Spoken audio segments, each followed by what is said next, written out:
When we enter something we've never done, how do we know how good we are? And anything less than number one, we're capping our potential before we start. Now, I never got to being a world champion in Ironman, which was my goal. It was long distance. That's not a failure. That's my level. But I would never have done that if all I wanted to do was finish a triathlon. Challenging yourself is something that you're very used to. You've set world records, the most distance travelled on a static bike. You're a former world champion. What does it take? We aren't champions because of what's put around our neck. We're champions in turning up every day with the philosophy of doing our best. Commit to it and don't even focus on the how. If my why is strong enough, the how will sort itself out. Perhaps your most impactful projects are when you stepped away from competition. I started to notice in sport in particular, there's a lot of male world records, but a lot less female equivalents. And we only usually identify with these role models if we see ourselves reflected in them. What did you notice by setting these records? It was beautiful for the day because it did get people to talk about women in sport. And I really wanted to keep exploring how I could use sport as a connector. One of which has been your 3,000 mile cycle around Britain. We have communities, we have history, we have amazing innovation happening at my doorstep. It just became me as a piece of string connecting communities and stories as I cycled along. I went foraging in the Lake District. I visited a charity that picks seaweed and then grows them, increasing the probability of them surviving. This one lady built her house out of rubble. Now she has a beautiful home out of it. Just absolutely incredible people who don't take normal as normal.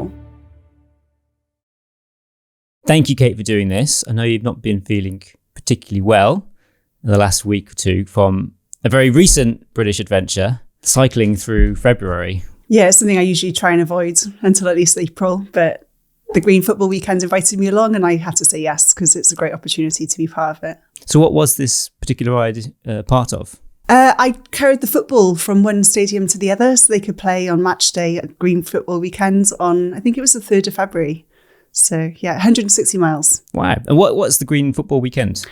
It's an initiative that started last year, basically trying to unleash football fans around climate change, just getting them talking about the topic and hopefully making some switches around that. So what kind of topics and themes were being discussed and brought to light for this initiative? This year was very much close to my heart. It was around switching out meat to veggie meals, being plant-based. I'm really passionate about that and hopefully letting them know about the carbon impact of what we can do every day and reducing that.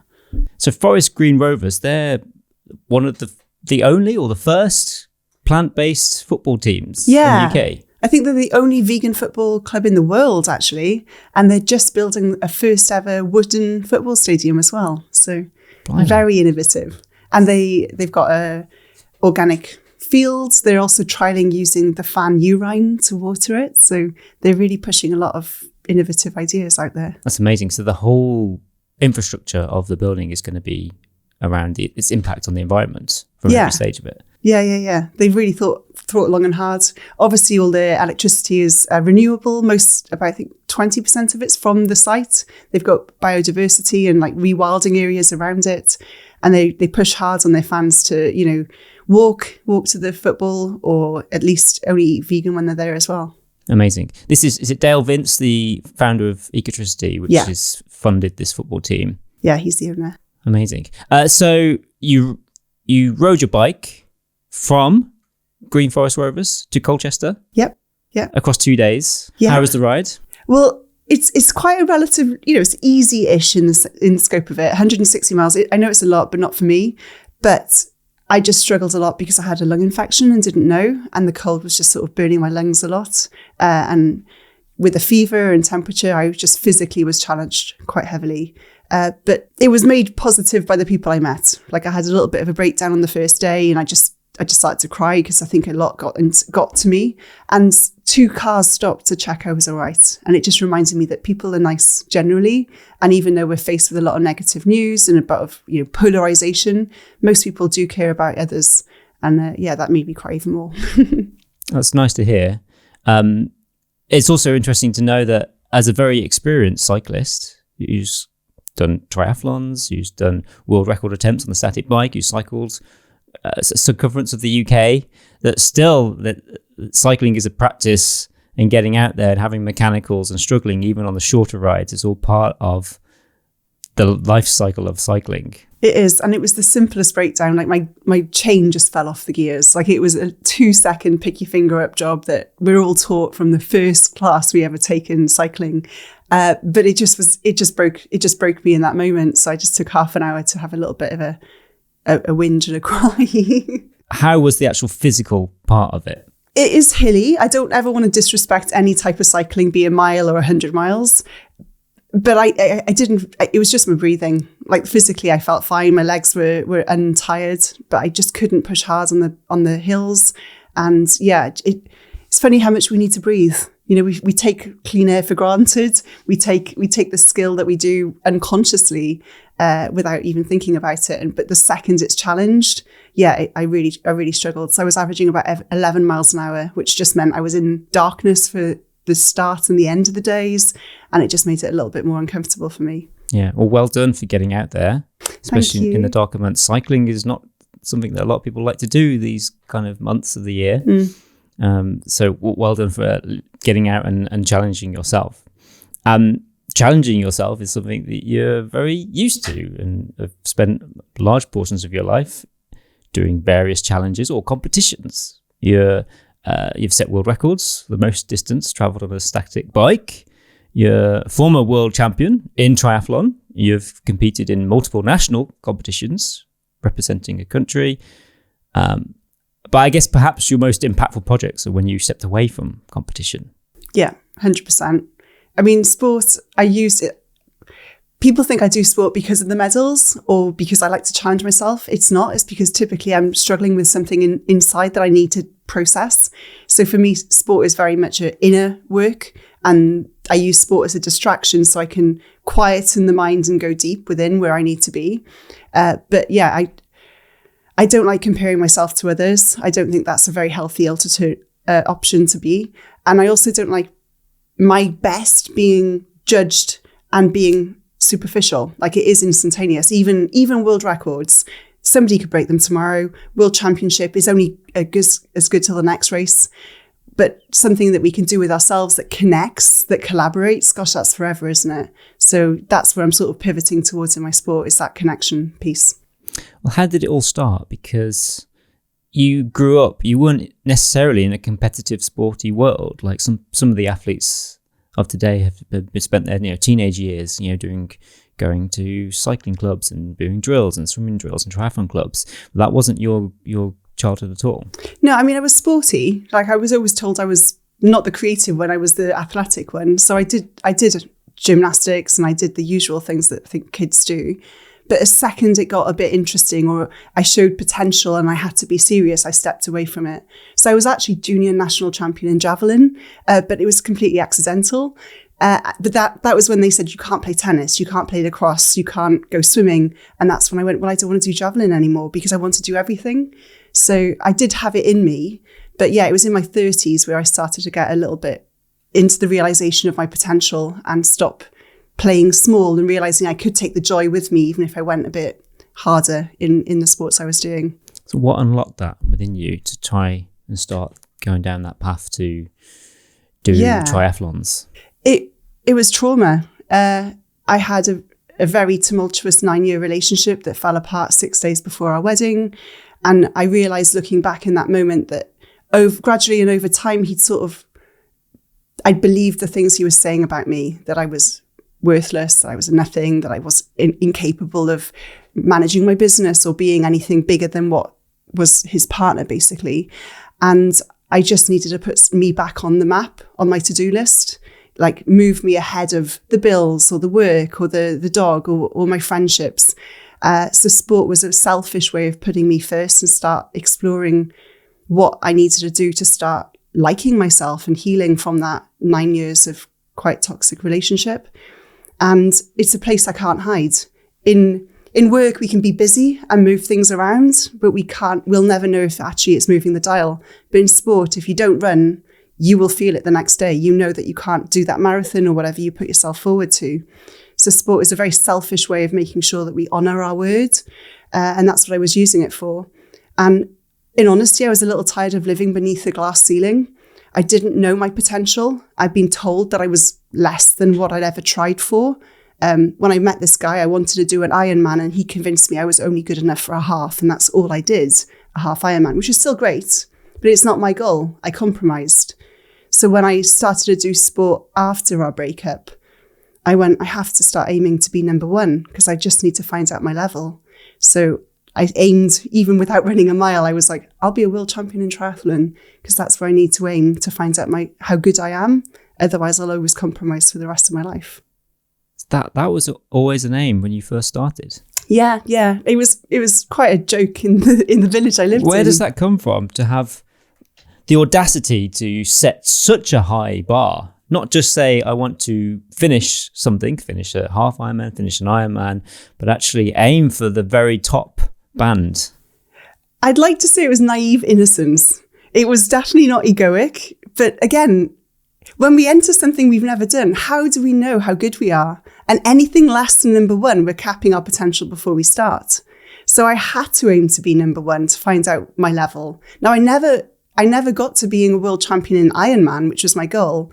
It was long distance, which is 2/3 the distance. That's not a failure. That's my level. So I'm super chuffed and proud of where I got to, but I would never have done that if all I wanted to do was finish a triathlon. So I had to, and there was no ego present. It was just curiosity to see how far I could actually go. Now you say you never got a world champion in iron distance triathlons, but you placed 10th, which is a remarkable achievement.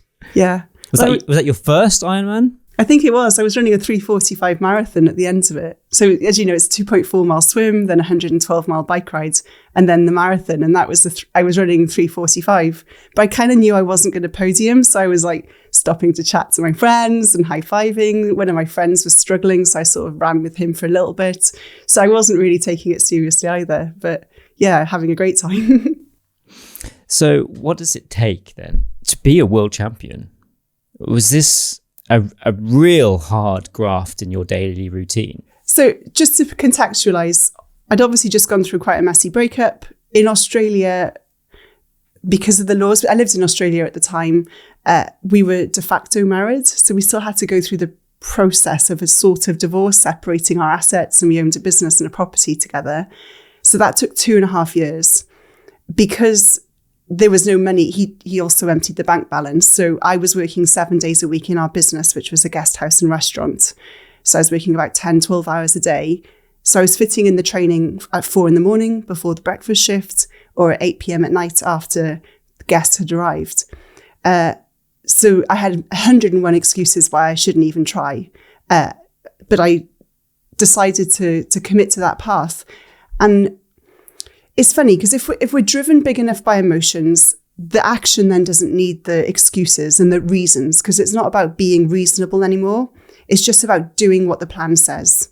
So if I said I was going to train 4 days a week, I trained 4 days a week. There was no excuses. I would make it happen. Maybe sleep less, maybe get up earlier, maybe not go out as much, maybe find a way in work to squeeze in that training session between shifts rather than just sitting and scrolling on my phone.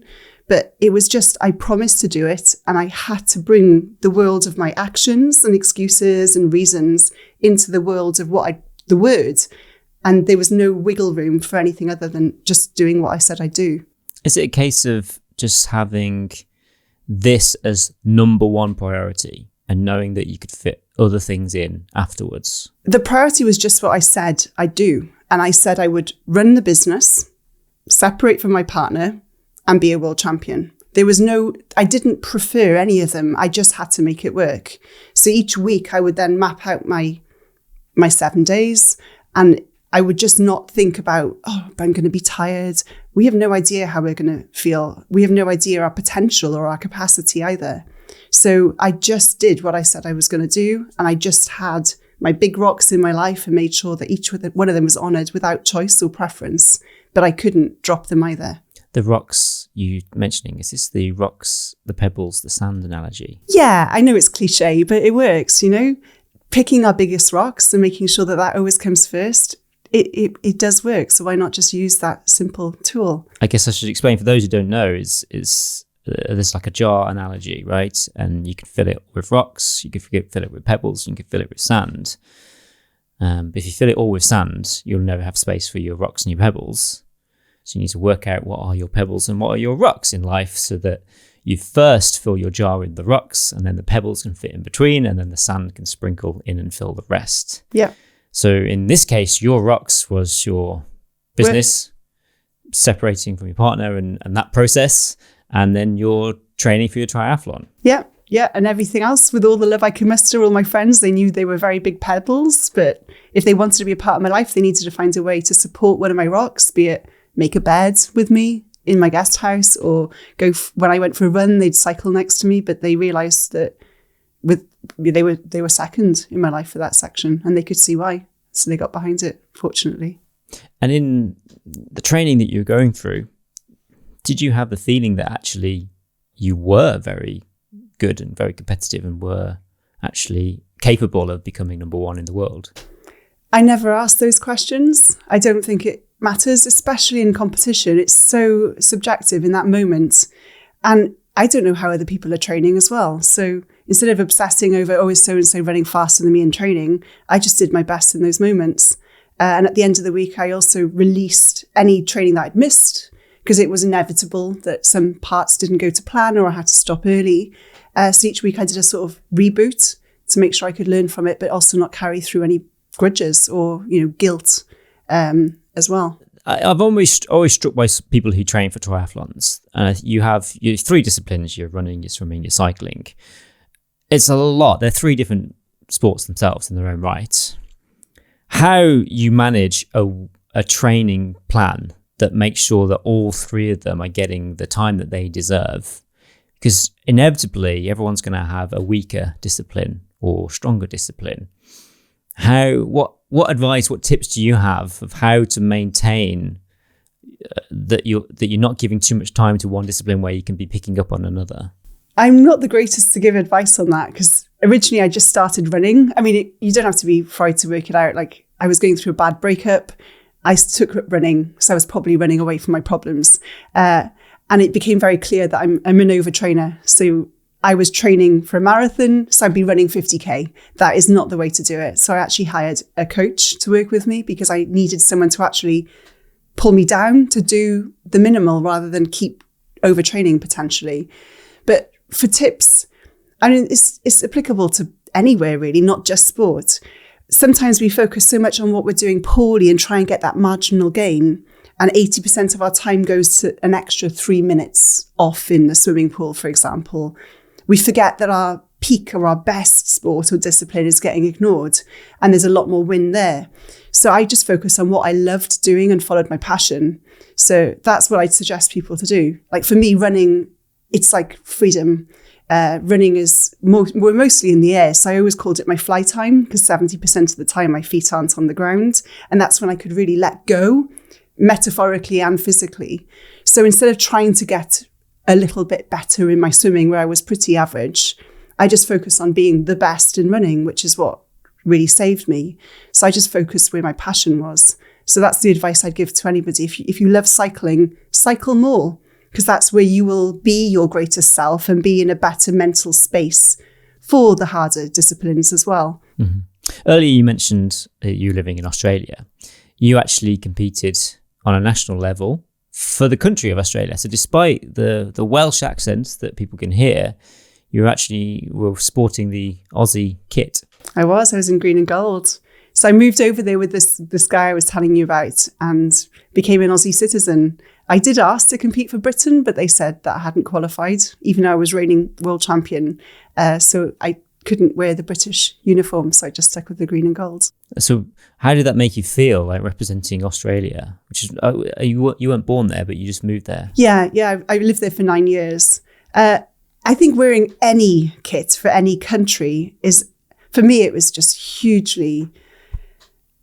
It was a very proud moment just to be able to wear that kit, to know that I was selected and I earned the opportunity to wear that. I mean, I had to buy the kit myself and pay to go to all the events. There was no financial reward, but it definitely gives me a sense of pride. I still have it in my wardrobe, my little tri-suit, and I might be wearing it later this year for another triathlon I'm doing as a fun thing.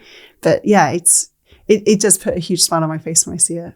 So what's it like being at a ITU World Championships? Well, it was held in China. So to get there in the first instance was quite a mission. So I lived in a village of 2,000 in the middle of nowhere. It was in the Blue Mountains called Blackheath.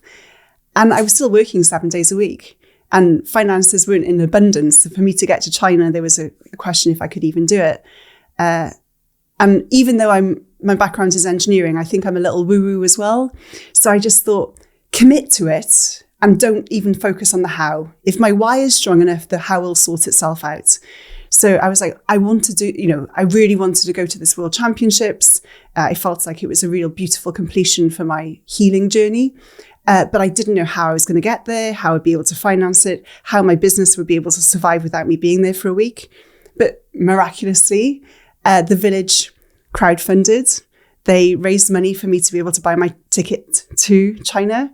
And they also then reached out to a local hospitality school. And as work experience, the students came and actually ran my guest house for me for the 10 days. I wouldn't say the service was impeccable, but at least it was serviceable and people were still looked after. So the house sorted itself out. And that was the passion.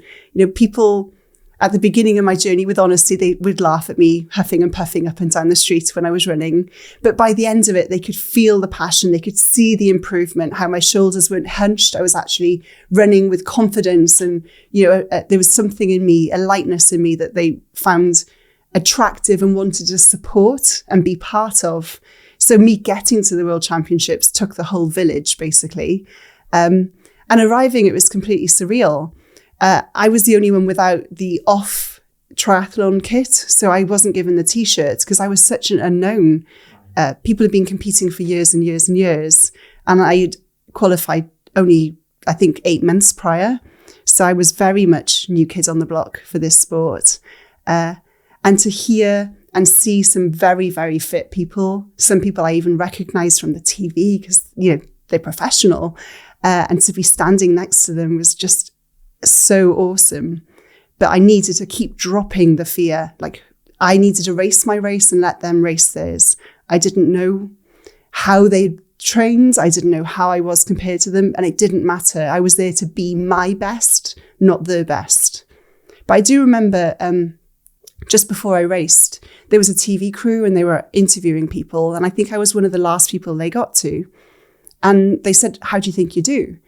And I said, well, she was saying that she wants to podium. That one wants top 10. The only place that hasn't been taken is number 1. So not to be disrespectful, I suppose I have to because that's the only number left.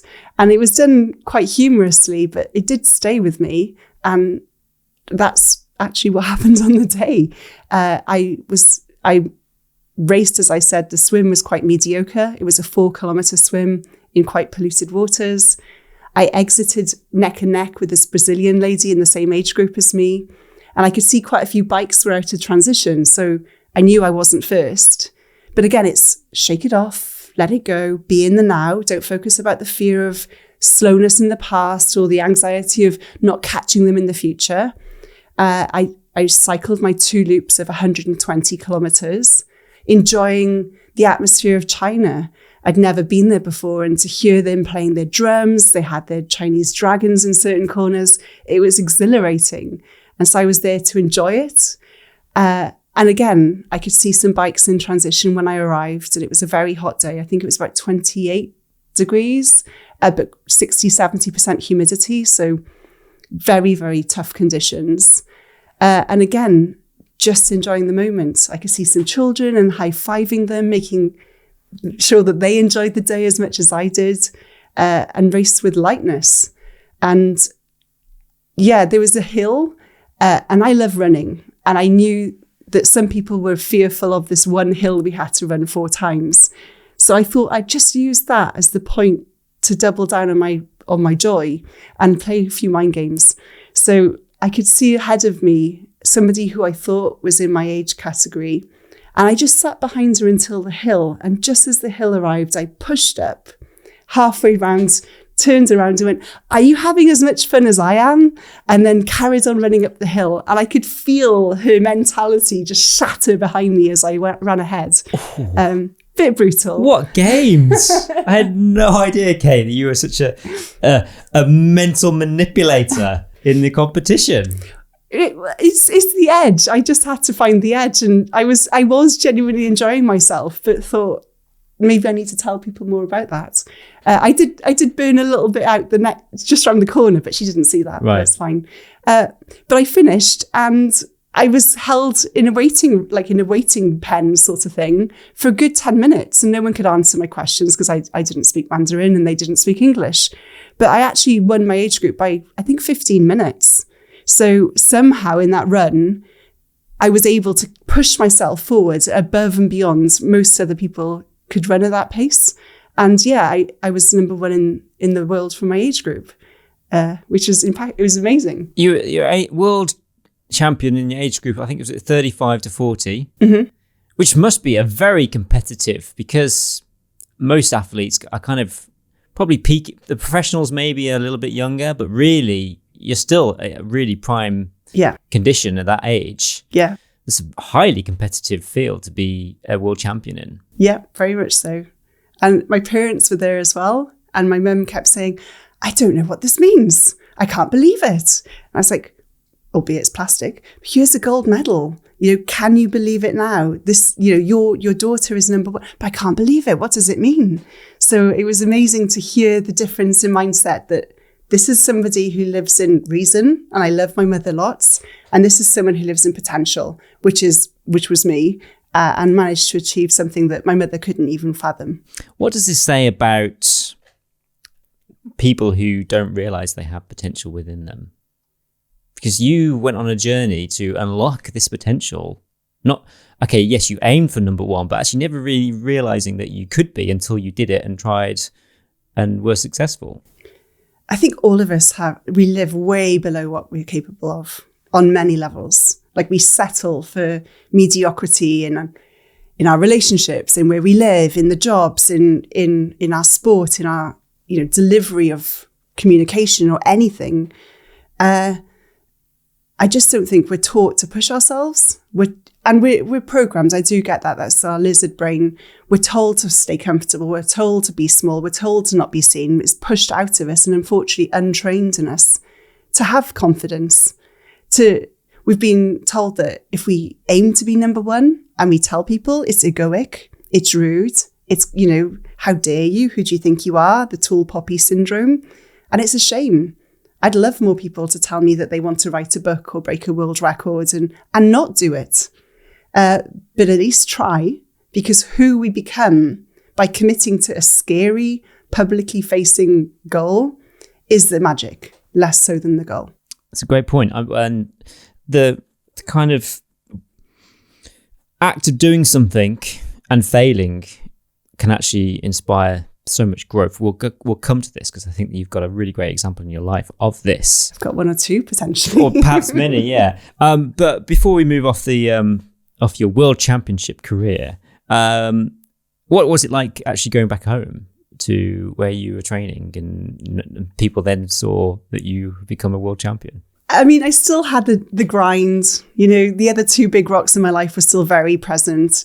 I hadn't managed to resolve issues with my ex, and I was still working 7 days a week cleaning toilets in a guest house. So most of my guests didn't understand that or treat me any differently. If they wanted their coffee at 7 a.m, they still expected me there, regardless if I was a champion or not. But there was a shift. Like as I said, there was a village of 2,000, and I could feel other people starting to be a little more restless in their life. So somebody else qualified and trained for and became age group competitor in duathlon. And he'd always dreamed at the age of 60 to compete for his country and thought he would never, and he did. Somebody else trained for and qualified to do the Ultra Trail of Mont Blanc, one of the largest and toughest ultra runs in the world. Again, mid-50s, thought he never could be able to do it and achieved it. Someone else went back to being a professional cyclist. Someone else quit their job and started a business selling soaps. And suddenly we started to see these little pops, just because I popped, it gave them permission to start, maybe I could do that. Maybe my dream isn't over if Kate could do that too. So it was just beautiful to see this little village, just the ripples starting to form and spread out a little bit further. And these ripples actually within your own family as well. You inspired your father to take up triathlon as well. Yeah. I taught him how to swim. He never realised you could breathe out underwater, so he always struggled to breathe. So I taught him to swim, and when he was 71, he did his first ever triathlon. So yeah, it was just incredible to see that everyone started to up level and start questioning, well, maybe I'm not that old. Maybe it's not over. Maybe I do have a right to try. Sorry for the pun. But yeah, it's just, I just love seeing people push themselves and achieve it. And even if they don't, just with humility, knowing that they did a lot better than they would have if they hadn't started. Just jumping in briefly to say, if you've got this far, you're probably a fan of the show. And it would be great if you wouldn't mind confirming that love by following or subscribing to this podcast. It takes just one click from you, but it really does make a huge difference in getting more people to find this show. Thank you. How does it feel now in the current moment in your life with the title of world champion being something from your past? Well, it's almost 10 years since I was a world champion. I'm obviously now in my mid-40s, not mid-30s.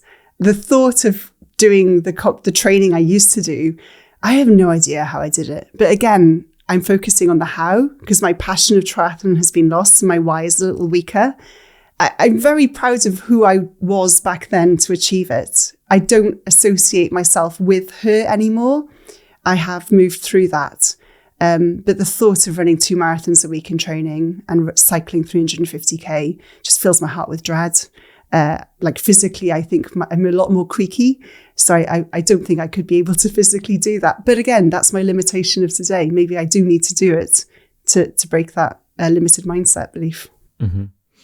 So what happened after your stint in competing in Triathlon World Championships? Because you went on tour for a short while, kind of competing in different events. Yeah. I think when we forget what happens after the goal, like we set this bold goal, and then when we achieve it, we forget that goal, that big rock has now been removed in our life. What's going to go in that place? And I never asked that question. And my identity was very much around the sport. So within a few months of me being world champion, I was able to sell the business and rectify my things with my ex. So that rock was taken out. And my business was also taken out. And so all I had was triathlon. And that was my life. That was my identity. That was what I lived and breathed. And then I got injured. I took up yoga and I tore a ligament in my hip and I could no longer run. I could no longer compete. So my third and final rock was taken away from me. And the space that was left was quite dark. There was a void. I didn't know who I was. My release, my training, my healing was in sport, and I no longer had that either. I moved back to Britain, and it was winter, so I had surrounded by darkness as well. And I was living alone in my parents' house. They were elsewhere, and for weeks I wouldn't leave the house because I didn't know where I was going. I didn't know what I could do. I didn't know who I was. I started to try and meditate, but I'd cry because I didn't think I was doing it good enough. Or my mind would go down rather than up, and I'd be left with some quite dark thoughts that would again trigger me and force me to stay indoors longer. So it was really tough because I hadn't planned for what happens when we succeed. We sometimes have the failure and contingency plans, but we forget about the success plan as well. And so I thought I need a reason to get out the house, but I can't have it too big because it would overwhelm me and trigger me. So I have a double master's in engineering. I speak 3 languages fluently. I was also, 1 year ago, a world champion. All I could cope with was a 0-hour contract cleaning toilets at a local cafe. I literally started on my knees with the least amount of responsibility because I just wanted to be that anonymous person we never notice. So I could turn up into the cafe, clean the bathrooms a couple of times a week, and then disappear into the shadows. But gradually and over time, I got confident. I started to be proud of my work. It sounds very simplistic, but gosh, those bathrooms were clean, and I was proud of it. And people started to notice that I took pride in what I was doing, even the most simplistic of tasks of sweeping the floor, and that made me realize that we aren't champions because of what's put around our medal or around our neck. We're champions in turning up every day with the philosophy of doing our best. And so within 3 months, I was doing stock take. I was allowed to make the coffees. I could meet and greet the customers. One of the customers offered me a contract to go into his hospitality businesses and help overhaul the training with the staff there. And before I knew it, within 6-7 months, even without mentioning, don't you know who I was or who I am, because of my turning up every single day and doing my best, I was able to start building more confidence because people saw me in the moment, not who I used to be. This can mirror what essentially was your triathlon training. It's not setting goals too big, starting small, but crucially, being consistent and just turning up every day, knowing that if you just turn up, put in the work, do your best whatever you can, and how you're feeling on that day, that over time, the dial will shift. Yeah, completely. And it doesn't matter who, even we were yesterday. If you are mean to me today, I will remember how mean you are today. It doesn't matter we've got legacy of friendship for years on end. Today is an unworkable situation and I will question our future together. We can't keep relying on our past. The same as my resume. I couldn't keep saying, don't you know what I did 5 years ago? It doesn't matter. I need to just do my best in this very, very moment. Because there's a beautiful saying I heard that if I don't like today's results, I just need to look at my past actions. And if I want my future to look different, I need to just change today's actions. That's all there is. It's a mathematical equation. There's no space for emotions again. So if I don't want what I have today, just do it differently. So if I want to be more mentally secure, with more rocks in my life, with less attachment to identity of things outside my control, I just need to change today to make sure that that happens. There's no need to get angry, frustrated, resentful, or concerned. Just change it. Was that something that you knew at the time, or was it something that you discovered by just turning up and showing up? And now in hindsight, can you see the version of Kate back in that moment and what she was doing, not knowing what she was doing? I'm very much an experiential learner. So I definitely learned it. I learned it through doing, and the words were not present in the past. So I couldn't have eloquently explained what I was going through. And I'm also, we're all on some type of spectrum, if you want. I see, A-type, atypical people as more of a fuzzball, and we sort of sit somewhere within this ball of, so I am sort of on the pointy end of slight autism, OCD-ness. So being able to separate my emotions from my actions comes a lot more naturally to me. So I don't carry as many grudges per se for as long as other people, just because it's not built into me in my DNA. So me being able to see that separation is a bit more natural. So maybe that helped me. I'm sure it did, actually. But we all have the capacity to move forward in that way. It's just, maybe it just is a bit more obvious to me. So what were you doing physically at that time in your life to keep yourself active? Were you still injured? Yeah, it took me a few years. I was told by doctors I had to have an operation to fuse the ligament together. I chose not to. I remember reading a book a long time ago. I think his name's Dr. Joe Dispenza, where he broke his back and he, through the power of thought, managed to be able to walk again, even though he had no feeling in his legs at the time. So I thought, well, if he can fuse his back together, I sure as hell can do a ligament. So I've never had an operation and I'm now able to run a fair few years later, but I still carried the emotional memory of fear, and that's what I needed to undo. But at the time I wasn't really doing any sport because I couldn't really leave the house. The only time I'd leave the house was to go to the cafe. And I still hadn't processed the separation of who I was as an elite athlete and who I am. Because if I turned up at a club, I remember I did a fair few months later join a swimming club. And the second they heard I was a world champion, they were like, oh, you'll be fine. We'll put you in the fast group. I was like, no. I'm not fast. Put me in the slow group. I want to start small. And that expectation from them projected onto me pushed me away from doing much sport. So I didn't do much at all. Do you feel that's been a hindrance in your life, like having this label? Because like you said earlier, it's actually only really relevant for the year that you compete, because then the next year someone else is the world champion if you haven't competed or defended that title. And so it represents a very moment in your life. But as you've talked about, you've had so many cycles in your life of different versions of yourself. And having this, I mean, we've talked about it, it's obviously is a big pull to talk about the experience at the time. But like you said, people have this expectation that you're this like fantastic athlete all of the time, but actually you're just admitting that it's not. You've had your ebbs and flows, and you can have really high peaks, but also really low troughs throughout a life cycle of years and decades. I think anytime we're triggered, so I was obviously in the past triggered by other people's opinion that I should be better than I was. It's just that I haven't healed in my life.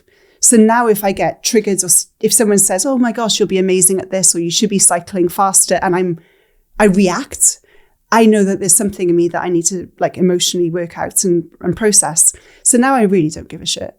When people expect me to run faster and I don't, or cycle faster or perform better, I don't care whether I do or don't. I was at a festival and we had to do this sort of bar where you hold onto it for as long as you can. I managed like a minute and a half. And most people were like, oh my God, that's really crap. But I was like, it is. But that's who I am. So I don't care. So I've healed through those triggers. So now I actually see when I do get a reaction or an emotional response, it's a great thing for me to go, right, something else for me to learn and to heal through. So what got you back on the bike? Well, through the time of me working in hospitality as, you know, the cleaner, and then a little bit more into consulting, my confidence grew and I was ready to take on another challenge. And as I said, I love using sport or any type of physical activity because we can't hide. You know, if we say we're going to walk and we don't walk, we know we haven't. And like at work, if I say I'm going to write my book, I can still be typing on the computer and no one will ever know whether I did or didn't because I'm still typing. So it's a beautiful example for me to make sure that I'm honouring my word, because that's all I want to do in my life. I don't care where I am. I just need to make sure I do what I say I'm going to do, and I am who I say I am. So I thought, is there a way I can use sport to keep pushing me, but without competing against others? So my best isn't judged by you. And one random night, I was just looking down Guinness World Records website. I don't know what drew me to that page. And I started to notice in sport in particular, there's a lot of male world records, but a lot less female equivalents. And we only usually identify with these role models if we see ourselves reflected in them. I thought, well, no wonder there's less women in sport if there are less women competing and being seen in the media. So is there a way that I could actually start using my sport to, one, push me, but also start talking about gender equality, something that, you know, I am quite passionate about. And so I saw a world record that piqued my interest, which was on a static bikes, the bikes that don't move. There was a male world record for 24 hours, but no female. And I thought, well, maybe I can, you know, be a world's first as well. So that's what got me back on the bike. And the thought that it would actually be an easy world record because it was the world's first as well. So again, that ignorance, naive ignorance, I like to call it. Why do you think there wasn't a record at the time? Well, originally Guinness set a really ridiculous height. But I also think not many people want to sit on a bike for 24 hours. So it's not a really glamorous, sexy, alluring record. It's quite, I mean, it's hard, it's tough, but it's not excitable. You know, it's not like running fast or climbing high. It's quite mundane to just sit on a bike and pedal along for a whole day. So what drew you? Was it purely because there wasn't a record in the female category and you thought there should be? It was multiple pronged. Yes, it was because there was no female category, but I saw it as a mindset game. I thought if the things that will stop me is my brain, because we think we stop for dehydration. We don't. There's no way we'll ever pass out from dehydration in sport, as an example, because our body will shut down before it allows us to get to that level. It's our thinking that we dehydrated that stops us. So I thought, could I use this 24-hour world record to start strengthening my muscle of my mind? Because I could see that that's what failed me before with my attachment to my identity of triathlete. So I really wanted to push myself mentally. The bonus is it was a world's first, and I could talk about females in sport as well. So what was, I guess you contacted Guinness World Records to say, I want to have a crack at setting a female record. They came back to you and said, fine, but you have to cycle this amount for it to qualify as a record, right? Yeah, and they took a fair few months to respond because I didn't pay. So if you pay, you get a 2-week response, and if you don't pay, you get a 3-month response. So I was sort of training, I'll say loosely. I was doing a lot of visualizing and planning, but I wasn't actually on the bike training, but that's another story. So yeah, I was doing a lot of prep work for this record, which I'd already set the date. And I didn't know that they were expecting a minimum mileage until about a month before I was on the bike. So what did they come to you with as a lower limit for the record? I think it was 400 miles. And yeah, within a month to go, because I chose to do it quite publicly I'm plant-based, so I did it in Veg Fest, a vegan festival in London, to show people what hard work looks like, what a world record attempt looks like. Again, so they don't just see me on a podium smiling, they actually see me sweating and crying and doing the hard graft for the 24 hours. So I really wanted it in a public space to show the entire journey of it. So it came back with 400 miles, and I did my math and went, I don't think I'm going to do this. But I still chose to sit on the bike for 24 hours and see if some magic would happen on the day. Well, what happened on the day? There was a lot of fanfare. There were hundreds of people who saw it, which is great. A lot of people were really inspired. So they'd come on the Saturday. Then my invitation was, go away and do something and tell me about it tomorrow. And that's exactly what happened. So some little girls actually learned how to cycle that evening and came back and were like, I was on the bike for the first time. And other people went for a run where they wouldn't have. So I was loving to hear the stories of up-leveling again, those ripples. But I think I cycled 290 miles. Like I crashed and burned. I hadn't prepared my nutrition. I hadn't done the training either. So my legs were failing me. And yeah, I was way off target. So I still did the 24 hours though, because I honoured the journey as a failure. And yeah, just celebrated with people and then went, no record, sorry guys, but 24 hours. Mm-hmm. So you knew going into this that it was going to be a tough call for the training or the lack of training that you've been doing leading up to this. So what was your mental approach, knowing that you had this fanfare of people, probably secretly knowing that you were never going to set the record that was set by Guinness, but you were still going to be probably the first woman to cycle 24 hours on a static bike, probably. I think that was probably a world's first. Yeah, I don't know how we assert that or ascertain that, but yeah, again, the fanfare, the momentum, the wave was moving. So I was just part of that wave. Like if you look at surfers, are they actually riding the wave, or is the wave just pushing them forwards? For me, I was definitely just being pushed forward on the wave. So there was at a certain point where it didn't matter if what I did, the wave was carrying on, and the fanfare was so big that I was just a very small cog in the story. So me just sitting on the bike would have been enough for the fanfare or the wave. So I just rationalized it that way. And again, I wanted to do it to push myself mentally and to know the humility to say I failed because I didn't train enough. There was big growth for me to be able to do that as well. So what was your plans after this event, once you'd still cycled for 24 hours, not got the official record? Was it in your mindset to say, I think I want to do this again? I promised to never do it again.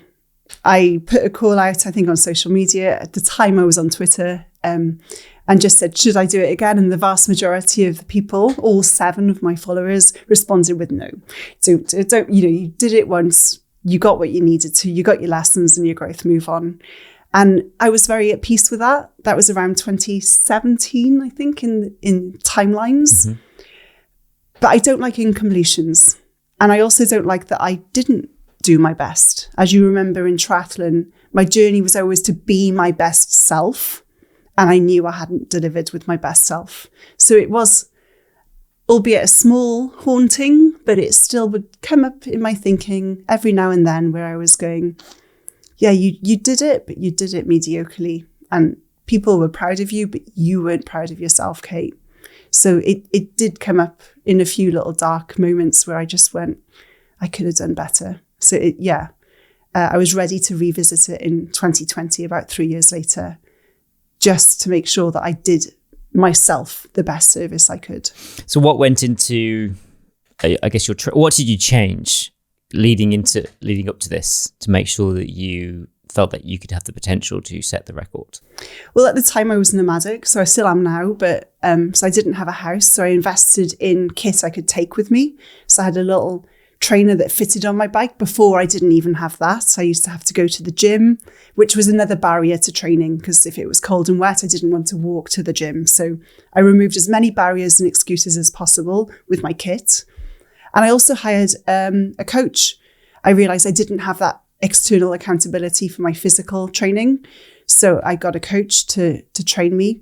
And again, I started small. I started with 15 to 30 minutes 3 times a week, because I think before I just jumped straight into 4 or 5 hour training sessions, which fatigued me greater because I wasn't ready for that. So starting at 30 minutes and building up incrementally by roughly 10% week on week gave me the courage to carry on, and the belief, and that, oh, wow, I am improving. So there was a lot more. I actually took it quite seriously the second time, that set me up to be in a better position to attempt it.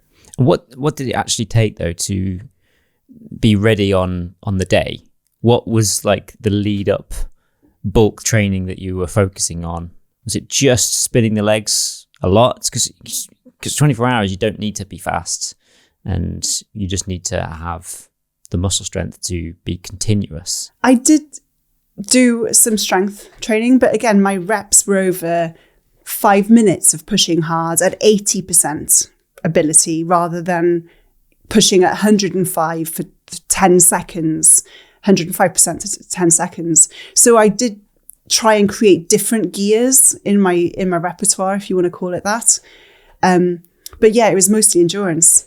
The most I ever did before the attempt was 8 hours, back to back. So I did 2 8-hour sessions in 2 consecutive days, and then took a day break, and then another 8 hours. So I did the 24 hours in 3 days. That was more for my mindset. And one of the biggest questions is, how do you eat on a bike? Because when we're under duress, our body usually shuts things down and just focuses on the core essentials to stay alive. And digestion is usually put at the bottom of the rung. So I was unsure if I was able to process my food and what I should be eating. Being whole food and plant-based, I find it very simple, but it adds a layer of complexity, because a lot of the processed foods that you see, the gels, etc., do contain non-plant-based ingredients. So we had to be a bit more innovative in the food that I was sourcing, so I leaned on Taka dals. I leaned on very healthy sort of fig bars from a company that I love, and trying to sort of see how my body would process that whilst on the bike. So I'd be there sort of eating different foods and going, is anything moving? Should it be moving? Should it not be moving? How can I make sure this lasts for 24 hours and doesn't stop me? Yeah. So you knew on the day exactly what your body would be needing and not wanting. Yeah. So not only did it take you to do a second attempt at this, but also that lead up to the second attempt was disrupted itself, because were thrown into lockdown during this period of time. So talk me through that process, because you set dates. I think, was there 2 aborted attempts that you had to do because of lockdown measures at the time? Yeah. And that was just a mind confusion, to put it politely. So, I mean, of all the records in the world to do in lockdown, static bike is one of the greatest, because I wasn't allowed out anyway. So I might as well be cycling indoors as good as outdoors. So it was great for my training, because I had my outlet, which was a little bike in the bedroom in the corner. But I wasn't nomadic anymore. So there was sort of other elements of my life that were disrupted. So the training became easier because I wasn't allowed out and there was no distractions. the mentality of having to not compete, not having a goal or a deadline for my training was very challenging. As a competitor, I'm sure you know, if you're racing for a marathon, you know when the marathon is, you know when you build up, you know when you taper, you know when you recover. I didn't have that. I didn't know if I would have to, on a week's notice, jump outside and attempt it, or if I had 6 more months to go. So it's very hard to maintain that peak level over an indefinite period of time. Because you need that taper going into it so you can be fresh, yeah. And to keep I had a team of volunteers. So for a world record for 24 hours, I needed about 20 people to support me because each element was outsourced. I couldn't think about what I was going to eat. If I was tired, that needed to be somebody else, as well as the logistics of the world record, like the paperwork, etc. So to keep the momentum growing within them as well was quite delicate, to make sure that they didn't drop off or find it boring or ask too much of them at the wrong time as well. So on the first aborted attempt, I did want to do something though to honour it. And it was around, I think, the 21st of January. So it was just as the second lockdown was announced in Britain, it became a lot more stricter. And I think the government was also suggesting neighbours to report on their neighbours as well, which I was very anti. But it was a very toxic, energetically time of the year. And I knew I couldn't do 24 hours because I couldn't bring 20 people together. I couldn't bring 2 people together by law. So I thought, what if I just did the 1 hour? What if I just did 1 hour world record attempt? I know it already exists. I know it's not 24 hours, but my team can watch it remotely online. We can live stream it on Facebook instead of people joining me. And because if I do it outside, my neighbours could be the witnesses from their respective lounge windows. So we were completely in isolation. They didn't even leave their house, but they could watch me through their window if I did it on their front garden. And so that's what we did.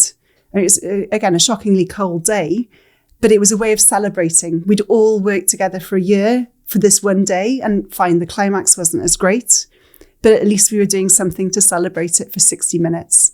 And so that got me thinking. So I did break the 1 hour world record.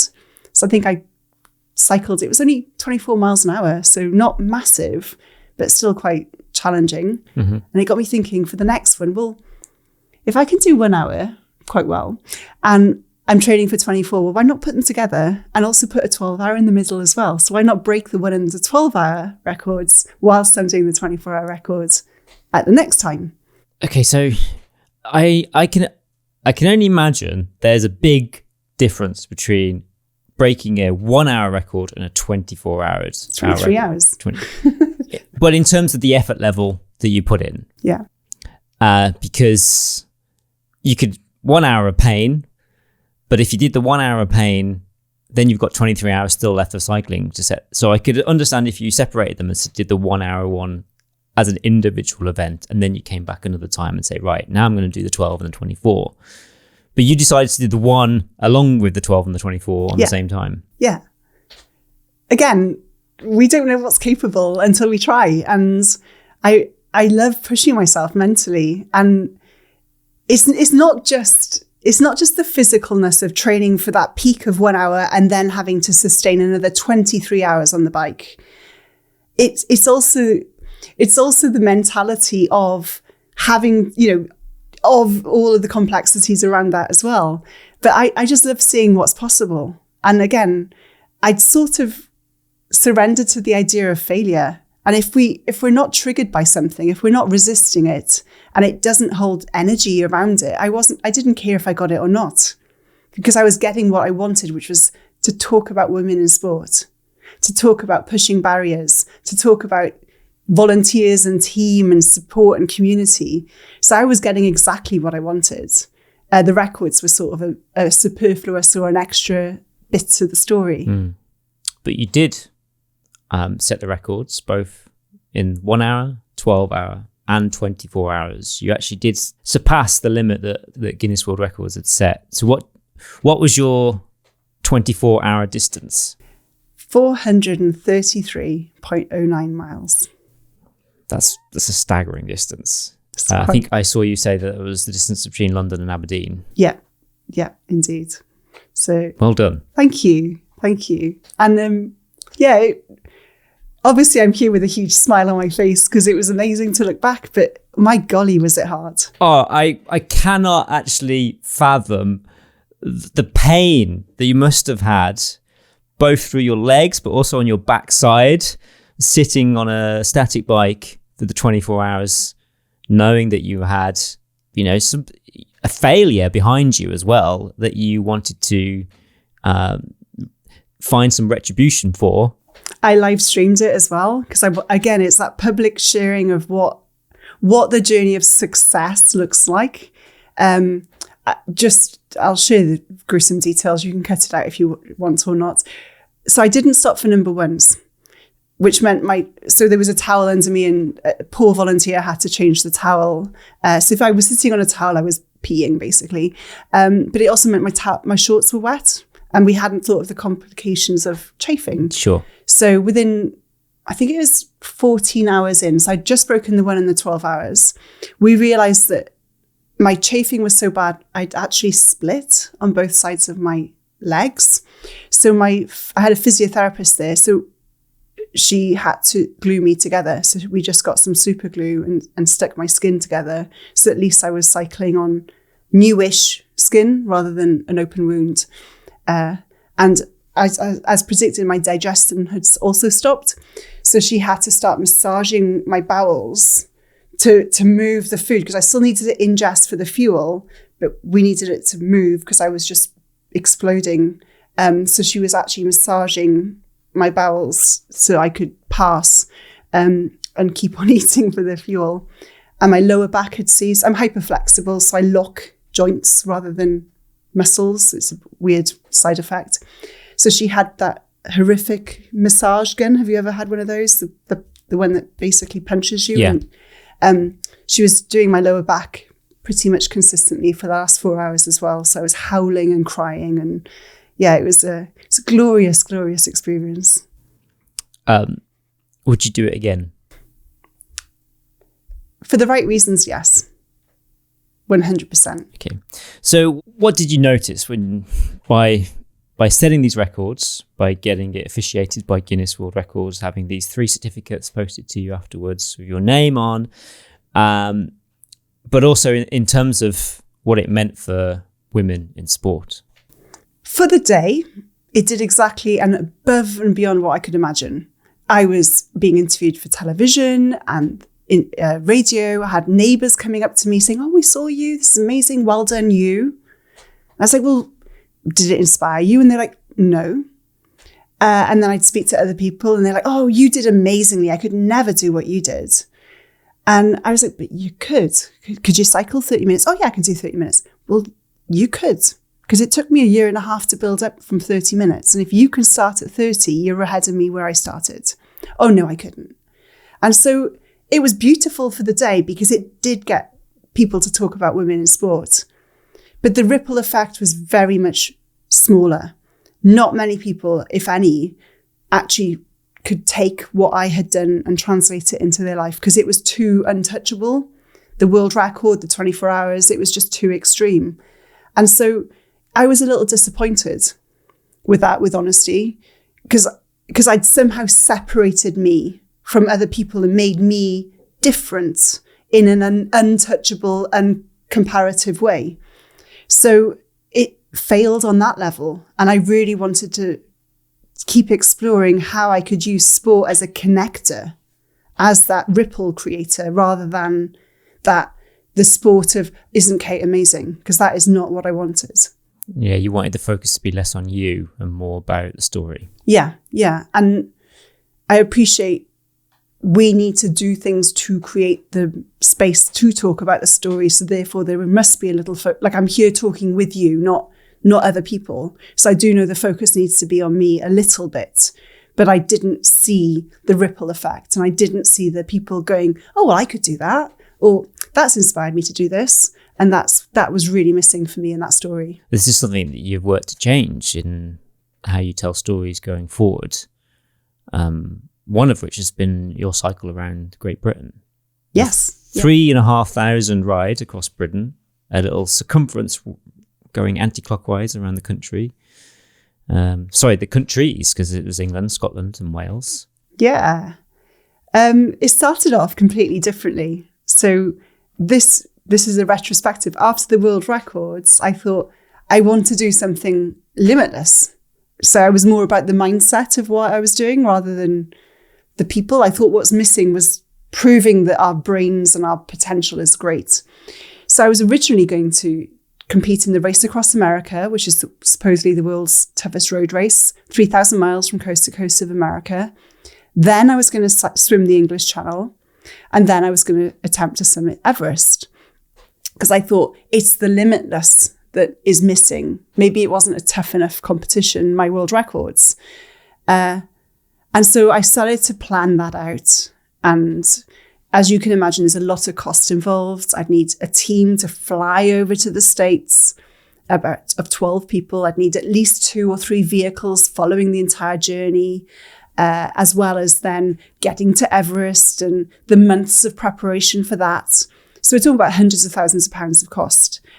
And I then found a team that was attracted to the story, an ex-military operation, and they started to run it as such, like remove any reason why. And it was just operational and functional. So I had a lot more time to myself to think about stuff and explore the areas I'd be traveling through. And I realized that quite a lot of the states in America were white states, as in there was racial tensions, as well as I was passing through some native land. Obviously, Nepal carries a lot of cultural heritage, and there's a lot of religion within that as well. And the more I started to research it, the more I realized that me as a privileged white woman was creating a challenge, using up thousands of miles to fly, to do something, to earn something she made up herself. Like, how could I justify not disrespecting, but not actively respecting the land I was passing through, and also creating a much larger footprint in the world as well? I couldn't rationalize this limitless challenge that I created. And so I decided to step away from it. It just wasn't feeling right. The why wasn't big enough for me. And I didn't think the ripple effect would be there. Again, it was Kate doing what Kate wanted. But I still wanted to do something big. And by having explored the land that I was passing through, I was like, well, I'm always looking further afield for answers. You know, the allure of Nepal or the wow of America. What about Britain? We have communities, we have history, we have amazing innovation happening at my doorstep that I'm running away from every single time. What if I used that 3,000 miles and cycled around Britain, visiting communities that are close to me? They may look a little bit more like me. They may have similar accents that I'm familiar with, but they're still just as wow. And they're still just as curious to myself. And so that was the huge pivot for me. And once I developed that idea and, if you want, gave birth to it, it started to create a life of its own. I realized that time couldn't be present. It was no longer a race. It was over 3 months. I had to remove the swim as well, because again, it made no sense. If I was visiting people, why was I then selfishly swimming across the channel? So that was removed. And it just became me as a piece of string connecting communities and stories as I cycled along. So it was beautiful to see the development of this challenge becoming into what was ultimately called the climate cycle. I had no idea actually that was the process in your mind before you set out to do this, that there was grander plans across grander plains in other parts of the world that actually initially drew you. And I've had this kind of mindset myself, and I've gone through a journey in the last 5 to 10 years on knowing what my footprint is on the journeys and the travels and the challenges that I do, and the reason why, and justifying the why if it involves a lot of resources doing it.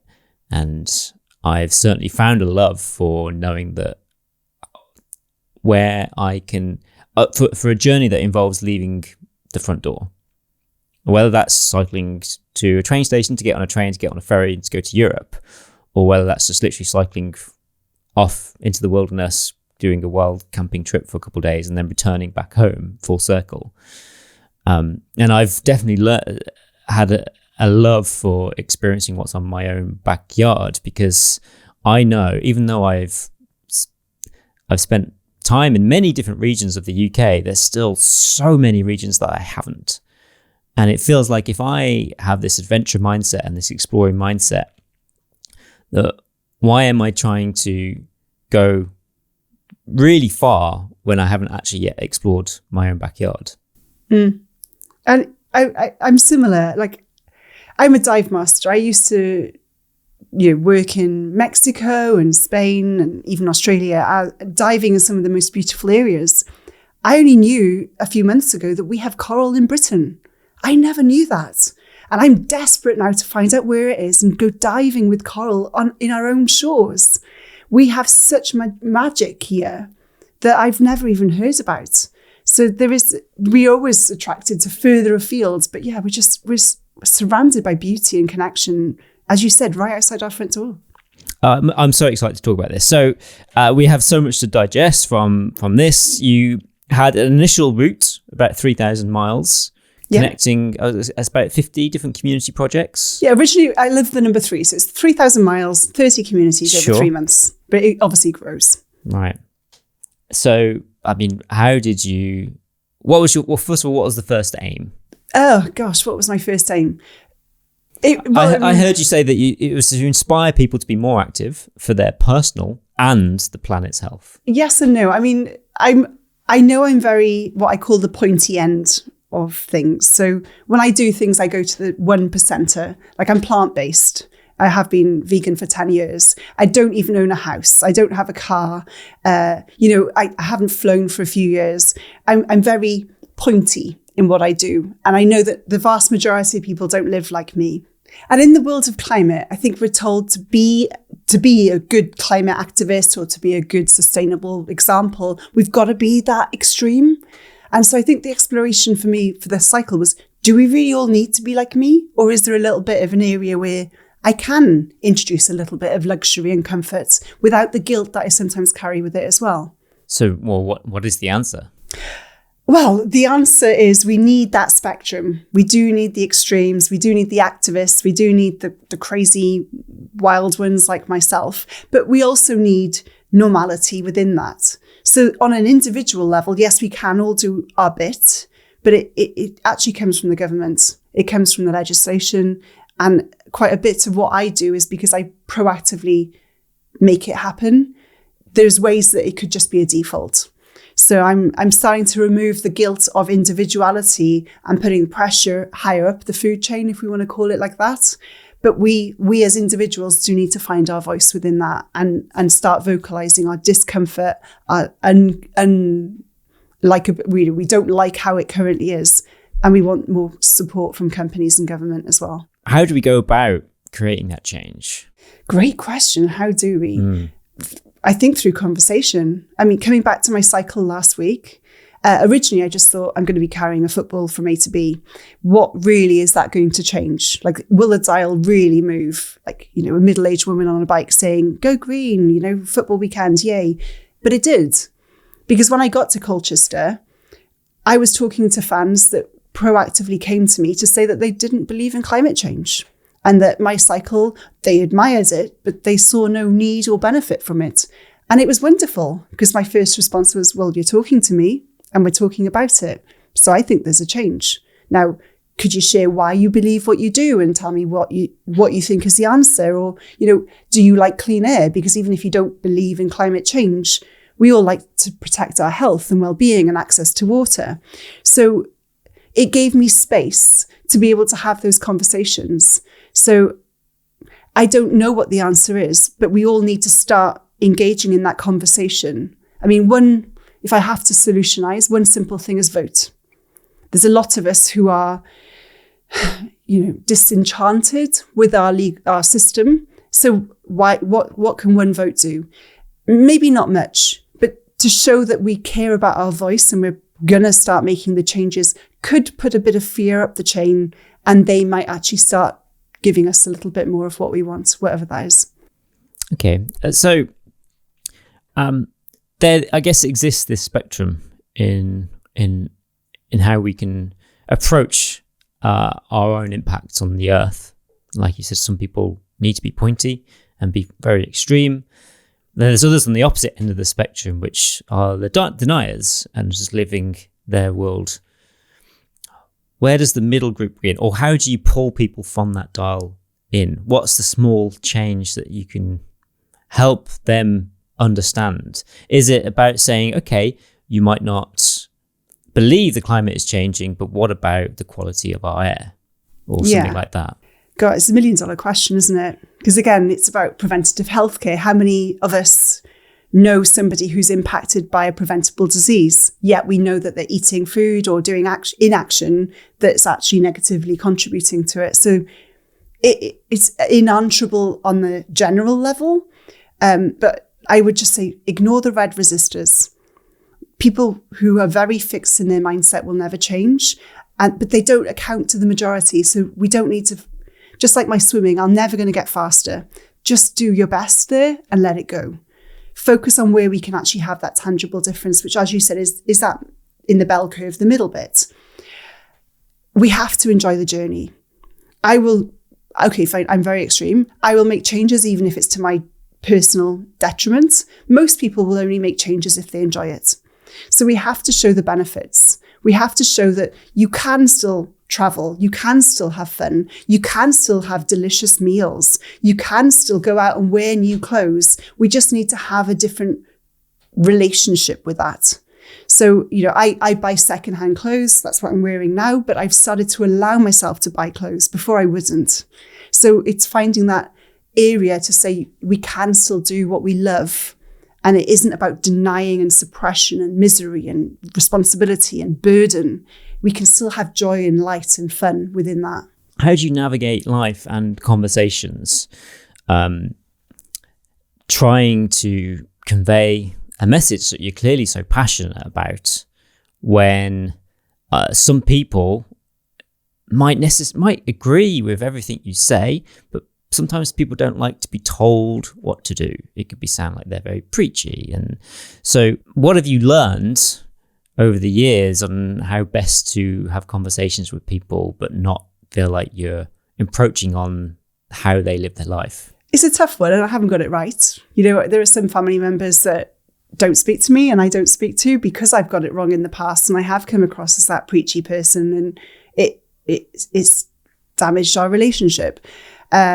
So I'm not at all sitting here perfect, and I get it wrong most of the time, but I'm not afraid to keep learning. If it's not about climate, it could be about anything in our life. Like, again, we're such complex individuals. If I'm struggling with my partner, I don't want to be told what to do about them. The same as if I'm talking about climate, I don't want to be told about what to do about that either. So I think the first thing is to show empathy. What I'm trying to put in place, and it's a very specific try because I do get it wrong most of the time. Show curiosity. Why do you feel like that? What are you looking for? Is this just a rant or event, or are you genuinely seeking advice?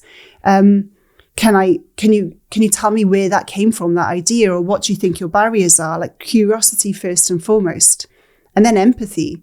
Like, again, I've been plant-based 10 years, but 12 years ago, goodness, I thought steak and red wine and cheese sauce was healthy. So, we need to show empathy with where we are at the time as well. So, and there are some areas where I am today very much 101, and other people are quite far progressed, and I'm learning how to step up there.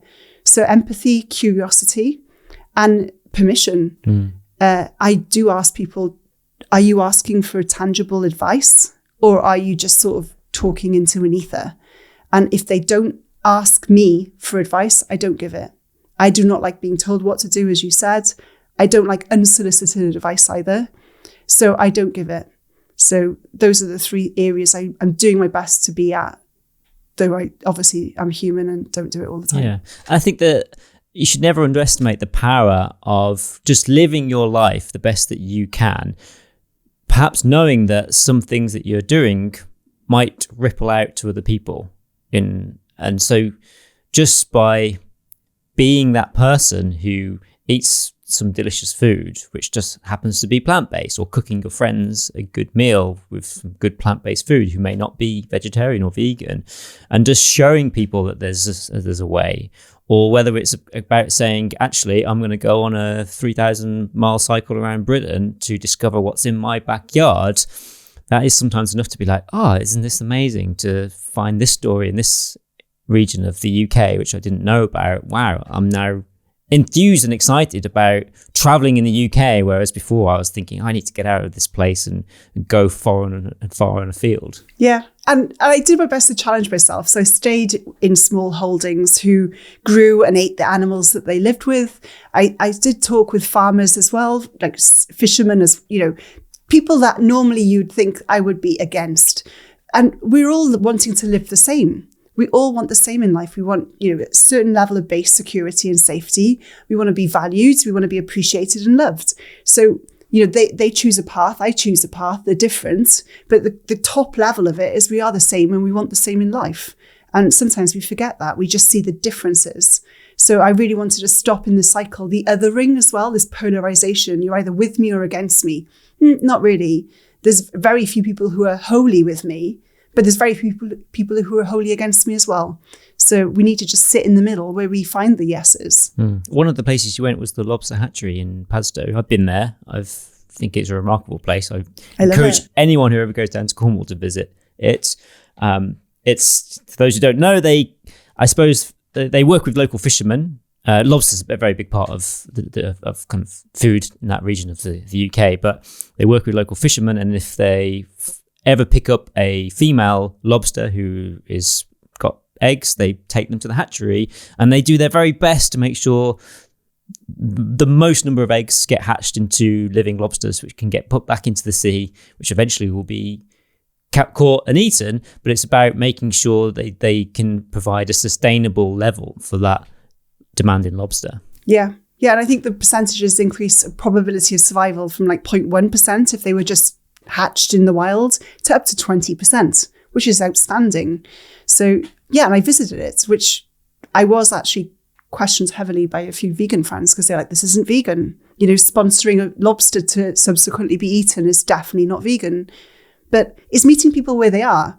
Like, imagine if every restaurant that served fish, they had to pay a charity a nominal fee to make sure that the percentage of that fish survival increased. I think it should be a legal requirement for anyone who eats everything. And that includes carrots as well. Like, we need to support the soil and the land as much as the animals and the fish as well. So you set off from London. You headed immediately to Norfolk, to Norwich, and you were doing an anti-clockwise lap of the UK. And also along the way, we should talk about this, you were measuring the air quality. What do you learn about the difference in air quality around where you cycled? Well, for one, the weather hugely impacts it, and the vast majority of my time it did rain, and that lowers the particulate matter because it's not suspended as much. So the quality was perceived as a lot better than we think it actually is. So we're cross-referencing the data at the moment. But what I learned is it's actually by cycling, I'm exposing myself to a lot worse air quality because I'm breathing in the fumes directly. I don't have the filter of the car before breathing in the air. So I probably was doing my health a disservice, even though I was cycling. And it's not as simple as saying cities are bad, country is good. Because whilst cycling, even if there's a little barrier, be it a little hedgerow or even sort of a raised platform, which is made of concrete, that barrier can stop the roll of pollution onto us as well. But it just drove home to me the accessibility of good air quality. There's some really shocking stats around children in London don't breathe their first breath of clean air until they're 8. 32,000 deaths in Britain every single year are directly linked to air quality control issues. Mostly children are impacted because they're lower down the road and cars are idling or parked next to schools. And that again rolls into the school playgrounds. Things like obviously asthma are directly linked to air quality. And it's now thinking that it's not triggering it, it actually creates it. So asthma is a byproduct of that. Even new tests around autism, they think that is being triggered more by air quality as well. Tinnitus, so if we have hearing issues, and it is shocking, but we forget to protect that. And again, on the cycle just 2 weeks ago, nearly every car that passed me just got one person in the car. And I'm thinking we could three-quarters the amount of cars on the road if we just started to share or use apps that allow us to rent space in our car and hitchhike rather than living on a little bubble of one and thinking that is the norm. It's not. It's a huge privilege, and there is a huge cost as well. It is the privilege, isn't it, owning a car?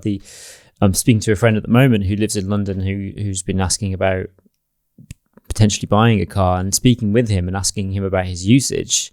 It's clear that he hasn't really got a huge use for it.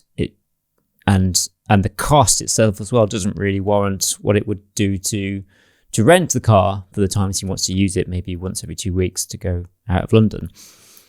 But what was the big draw for him is the convenience, knowing that whenever he wanted, he could go somewhere and use it without having to plan. Yeah. Yeah. And, I'm currently nomadic, as you know, so I don't have a house, but I don't have a car. And it's heavily inconvenient. I spend hours each week planning out my routes and the train, and then finding out it's been cancelled, so having to ask for a refund and get a bus, and it doubles my time travelling. It is hard, but I think I'm living my pointy ends of life. But I think we need more people to actually do that, to show there is a need, and to start vocalising that we need to put this as the default, not the more motorways and not the more roads, but we need more train tracks, we need more stations, we need more access for people in rural areas as well as the big cities. So your ride around the UK, you were writing a blog for every place that you visited. Tell me about, we've talked about the Lobster Hatchery. Tell me about some other places that you really stood out for you and what change they're doing. Well, to plan 30 projects, it can be overwhelming, because where do you go? Like, environmental projects can range from tree planting to removing microplastics from the ocean. So I tried to put a little bit of planning and sort of story around that. So I picked 5 core themes, which was food projects, home and energy, travel, nature-based solutions, and also fun. Because again, if we're not enjoying it, how on earth are we ever going to do it? So I went foraging in the Lake District, and in July, it's typically not known as a month for foraging. We usually think about summer, spring or autumn, but we still found loads and was able to cook a meal for 20 people in the Lake District, which was incredible. And there's so much flavour, even in a pine forest, that I never even knew about. So I'm hugely enthralled now by the nettles, because they've got more vitamin C than spinach. So why aren't we growing that? Yeah, and they're everywhere. Oh my goodness, you can't not grow them. So it just opened my eyes up to how inefficient we are as well in our, elitist, I would like a spinach leaf rather than a nettle leaf. Like, is there a way we can break that patterning around our relationship with food? And also the intersectionality. So I also visited seaweed farms. I visited a charity that picks the seaweed seeds and then grows them and plants them back, again, increasing the probability of them surviving. But I also visited a farm that harvests it and then turns it into food sources and cosmetics and sells it. But again, that was a nature-based solution, but we can use it for food. We can use it to remove microplastics for our cleaning, and it also supports nurseries for fishing. So I just love the intersectionality of these projects that I was visiting as well. What did you learn about the people that were involved in these projects as well? Well, they're my type of people. They're proactive, do-gooders. Typically, there's not a lot of money in it. So most of these people do it for passion rather than for profit. And I think that is a mindset shift we might need to address, that just because there's purpose doesn't mean we can't ask for the worth that it is. But they're just absolutely incredible people who don't take normal as normal. They are constantly questioning what else they can be doing. There's one lady built her house out of rubble. She got tyres that were going to be burned, filled them with rubble from an old construction site that was, again, just going to be landfilled, compressed it, compacted it, and built this beautiful house that is absolutely magnificent and I would love to live in myself. Off nothing, it cost her £500. And we just, again, need that sort of shift of, yes, it might be a little bit harder. And her dinners on Friday night with her friends were them compacting this old concrete and stamping the ground. But it doesn't matter. They still connected and they still bonded. And now she has a beautiful home out of it. So again, these people just live in that space of possibility. And I was asking, how else can I do this? And what can I do better? While you were out here, you were spending 3 months on the road, visiting these communities, a logistical nightmare, I think, in terms of like the planning. So how was both the mental and the physical toll on you, knowing that you had to abide by these dates, perhaps that you had set in your diary, and these people that were expecting you, but also you were having to do the physical work in between each one? Yeah, and I wanted the freedom as well. Like I love my spreadsheets and I love my planning, but I also wanted creative time to maybe have a day off, maybe go to a different project, to explore the spiritual, the freedom of the trip as well. Like I didn't want it to be so regimented that any joy for myself was sucked out of it as well. So yeah, it was a very fine balance. And just, I don't think I got it right any day, but I never got it too far wrong either. So some days it was a bit too planned, others a bit too freestyle, but I did it. And yeah, it was just physically very challenging. How do you train for 3,500 miles? It's almost impossible. So I just got used to hundreds of miles a week. And again, that plodding, I didn't have to do it fast, but I just had to get it done. And the one thing I didn't do was I didn't do many overnight trips. I only stayed once in my tent overnight. So I only cycled 2 days consecutively. And for the first leg of my trip, I didn't stop for 17 days. So that was a real shock to the system. When you say you didn't stop for 17 days, what do 17. You mean? So I just, every single day I cycled. And no rest days? No rest days. Sure. For 2.5 weeks. So from London, I cycled to Edinburgh, no stopping. That was a big shock. And I'm carrying over 30 kilograms of kit. So I had a drone, I had my laptop, I had my tent, clothes.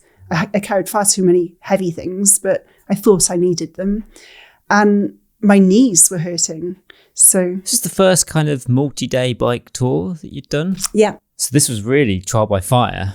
It was. And I mean, this is a common kind of rite of passage for people touring, is learning about what you really actually need. Because knowing that you might have to carry something day after day up all those hills, you then start really saying, actually, I think, this thing I can sacrifice if it means I'm lighter going up the hill. Yeah, and I've got a horrible habit. I'm a bit of a magpie. And I do like Reiki and energy healing and stuff. So if I see something that I connect with, I'll collect it. And I had over 5 kilograms of rocks with me by the end of it, because I'd just pick up this little stone and it would speak to me and I'd be like, ooh, I'll keep this. And I just had an entire bag of rocks with me by the end. And I was at the end thought, why on earth have I been carrying these bloody stones? Where are they now? They're in a bag. I've got a storage unit. So I was carrying them with me whilst on the nomadic life, but I can't carry them on my back. I mean, that's remarkable that you had them on your ride. You were cycling on your bamboo bike. Yes, handmade bamboo bike as well. So that was quite magic. What? I've never ridden a bamboo bike. Tell me about it. How does it ride? It's only the frame that's bamboo, and it rides exactly like a normal bike. So it's about the same weight as a steel bike. So it's, again, I'm not going for speed, so it didn't matter. And I needed robustness to carry my panniers. And yeah, you'd never know unless you look down or tap it, because it obviously sounds like wood, not metal, when you clink it. And this is, I guess, a sustainable material. It is. It's carbon positive because it locks it in you don't need to mine it or treat it with high energy to make the form. It naturally grows in circles anyway.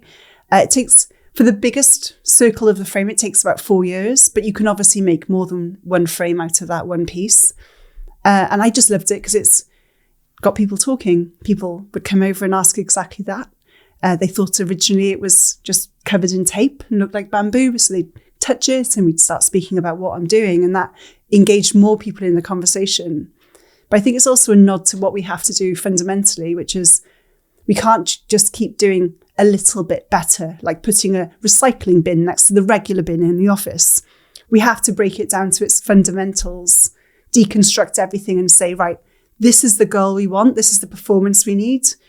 What can we do that's the most green to not change the results, but to actually fundamentally change the structure? And I don't think many people are doing that level. So it's also a little bit of a conversation around what we actually need to do to shift the dial a bit quicker. You were collecting your waste as well as you travelled. I did. I stopped after every week. I would then dispose of. But yeah, every week I would show my footprint. Because again, it's not about being perfect. And I was also trying to learn from my audience and people I met how I could reduce it. So, you know, if I drank a coffee, I'd keep the coffee cup. If I had tins of something, I'd keep the tins. And again, learning how I could reduce, be better in my own way, but also giving us permission. Like even Kate, Little Miss Perfect, was creating quite a big bit of waste. You know, I'd go out and have a bottle of wine over dinner with a friend and I'd have to keep that bottle. I got a lot more respect to the food and the consumables that I was having because I had to carry it with me. Yeah, and rather than just hiding away all your waste in a bin, which is what we do, it was there very physically present. And so you had this collection that you could actually see and you had to carry with you for this week. I guess it's very different when it's certainly in your, when it's now in your sight. Yeah. I mean, you're right, because we throw things away. Where is away? What happens once it's out of our sight? Even here, I put the recycling out where I'm staying. Where does that go? I have no idea. You know, is it actually going where I think it's going? Is it doing the good? Is it turning it into the toilet paper that I'm buying as recyclable? Or is it being burnt? Or is it going to landfill? I have no idea. Like we don't ask those questions. So by me carrying it, fine, I still don't know the answers, but I developed a deeper respect for what I actually do buy. I haven't reduced it that much. My waste still exists. But I'm a little more thoughtful and respectful of the work that went into it because I had to carry it for so long. Oh, well, so much of this, I think, is on the shoulders of governments and supermarkets. It shouldn't really be on the shoulders of us to carry the burden of things that we are just consumers of. And, you know, you cannot help but, you know, purchase food that comes in packaging which is over-packaged. And, you know, if you try to reduce your plastic intake through food, you would be really stuck in where to go sometimes in certain areas of the UK. And we've got the solutions in Britain in multiple locations already. Companies that use seaweed to create clear plastic. So we still get the exact look, but it will dissolve in a natural compost bin.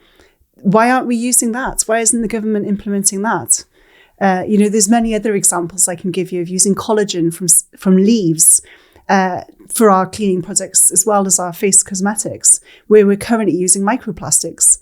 Why isn't that becoming legislation? There are companies using fermentation for our soap and shampoo bars instead of using chemicals, which we're putting on our skin. Why aren't we using that as law? You know, and this is in Britain. These are solutions happening in the UK.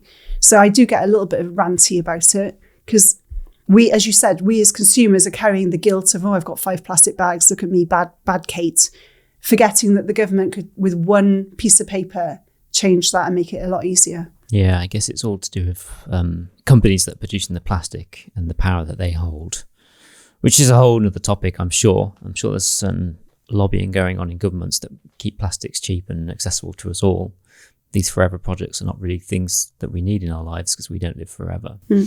But we removed the earbuds. They used to be plastic and the straws used to be plastic. Yeah, small change, yeah. They changed it because some lady saw a photograph of a turtle with one up his nose or her nose and lobbied enough to now change those 2 policies. Now, I appreciate it's small in the story, but one woman changed that narrative and changed policy. So if we care enough and the voice of the many stands up enough, we could make that difference. Yeah. No one's too small to make a difference. No, not even a middle-aged Welsh woman on a bike. So what did you learn about the United Kingdom? Good and bad? Oh, gosh. Well, it was mainland Great Britain, so it's not UK, just to be clear, because I didn't go to Ireland. So well, I learned that for one. The good is people are generally lovely. I was never without food, without accommodation, without a shower. I had people proactively offering to wash my clothes, support me, opening up their house to let me stay in their house when it was too wet to camp. Just people are so lovely. And I think we forget that our neighbours are actually people and care about us, because we usually just see them going, playing the music too loud or whatever. So yeah, I just love the people. Even the climate deniers. I got very curious into why they believe that, and I can see why. I don't agree with it, but yeah. What could you see? Why could you see why they were climate deniers? This one, I'm thinking of one person in particular.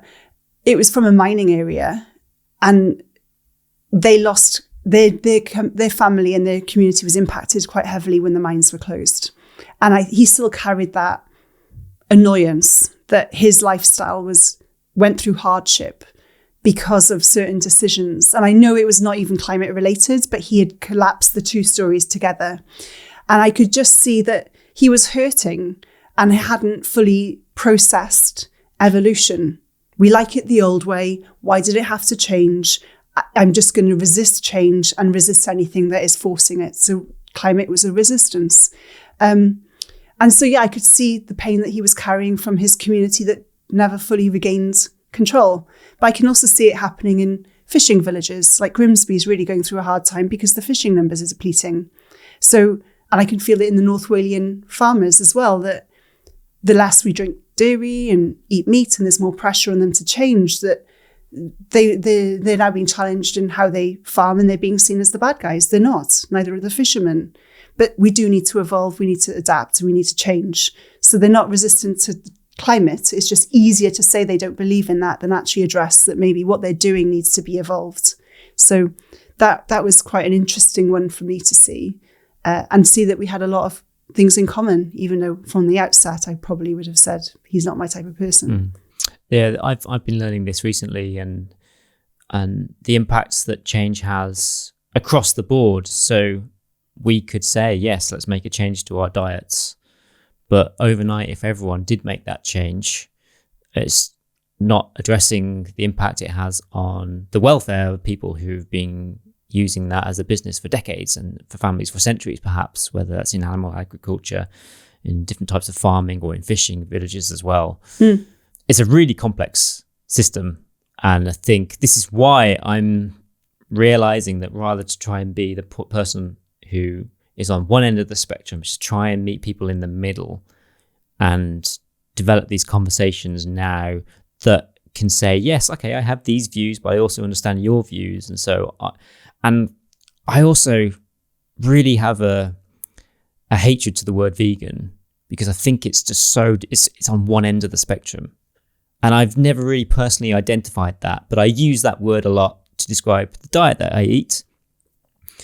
But in many of these conversations, I've talked about how I've got a down jacket there, I've got down in my pillows, and in my sleeping bag that I bought for my adventures, I've got a leather belt, which I bought from a charity shop, and leather walking boots, which I didn't really realize at the time before I was vegan. And it's just understanding that there is still so much of the world that has animal products in them. We can always be conscious on the decisions we make. No one can be perfect.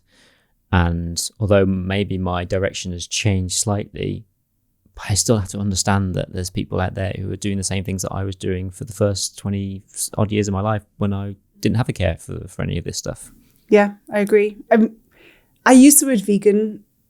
I think I was vegan. I'm not anymore, because it's so much more than food. I'm going to say something controversial, and I know that certain people in my life will not be happy. I'm not anti-animal testing for certain specific experiences. I have seen firsthand certain companies testing on water boatmen to make sure that the chemicals or the products they're producing does not impact the water quality. That is testing on animals. And in a purist world, I should be against it. But I can see for the sake of that one water boatman, which I know is an insect and very important in life, he or she is saving tens of thousands of pollutants, of litres of pollutants going into the water and contaminating our waterways, which would have such a knock-on effect downstream. So for that instance, I'm open to allowing it, says Ruler Kate. It's not vegan, but the world isn't black and white. And I think every case needs to be addressed individually. And you wearing a leather belt secondhand, is that better than buying a first-hand plastic one? Probably, but it's not vegan. So again, any label, anything that shrinks possibility or shrinks our ability to imagine what else, I think is not healthy. And it, again, creates that othering, the separatedness. So I am starting to say more plant-based because I know my values are not fixed. They are very much fluid in the moment. And that is not the value of a vegan. Now that you've completed this journey around Britain and you rode longer than you thought you were, you connected with more people. Looking back on it now, what do you think the real impact it's had on you has been? That's a great question. So I wanted to make sure I broke the cycle, excuse the pun, of raising money to do something to raise awareness. I wanted it to be a closed one-off event, which I did. So now the momentum is off the bike. And for me, it was a massive up-leveling, is what I'm calling it. Like I threw everything of my life up in the air, no house, no partner, no job really, nothing. And a blank canvas to start designing what's important to me and what I want in my life from every nuanced angle. Like, what does love mean to me? How do relationships look? Is it possible to live off-grid forever? Like I am kind of doing that. So I have this beautiful blank canvas that I'm designing my life. So to me, it's very pivotal in transforming my perception of what's possible, especially as a 45-year-old woman, because there are certain expectations and there are certain impositions on me in society that I should be living up to or not at this age of my life. So I'm exploring designing it how I want to be. I don't have anything tangible off the back of that. I'm still working that bit out. But I'm enjoying being me, and I'm enjoying finding ways to be me more and hopefully make that sustainable in a financial way as well. One of the things I think is at the very heart of your story is how you've been able to redefine who is Kate Strong. It's been a journey that has taken on several cycles across your lifetime. I guess before we close things, let's talk about what that journey has felt like, looking back to see the version of Kate that was pre-triathlon, the version of Kate that was this world champion, the version of Kate that wanted to find something else and challenge and champion females in sport, and then coming into this phase of actually, championing your backyard and the projects about this. Do you think this is a constant evolution within yourself? Yeah, it's always an evolution, because I've never been this age before. I've never been here before. I've never really met you before.